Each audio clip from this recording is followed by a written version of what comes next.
ఒకవేళ యేసు ప్రభువు గనక సిలువలో కొట్టబడకుండా దొంగవాడు ప్రక్కన బల్లెంతో పొడవకుండా ఉండట్టయితే సిలువలో కొట్టబడ్డ ప్రతి ఒక్కడు వచ్చి నేను దేవుణ్ణి అనేవాడే.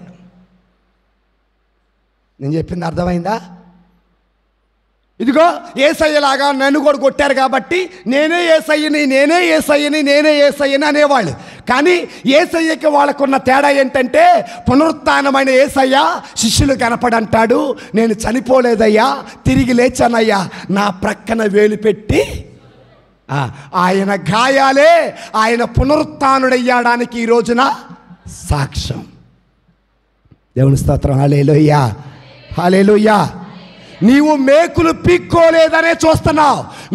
మేకులు పీక్కోవటం కాదు, మూడో రోజున తిరిగి సజీవంగా లేచాడు. లెగవటం మాత్రమే కాదు, 40 రోజులు అనేక మంది ప్రజలకు అనేక రూపాలుగా దర్శనం ఇచ్చాడు.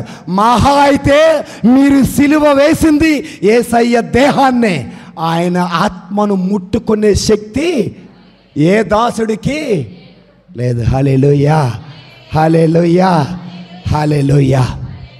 ఇది ఆయన అడిగిన ప్రశ్న. ఇంకో ప్రశ్న ఇట్టాటి చూస్తే కొద్ది జ్ఞానం వచ్చింది. ఇంకో ప్రశ్న ఏం అడిగారంటే,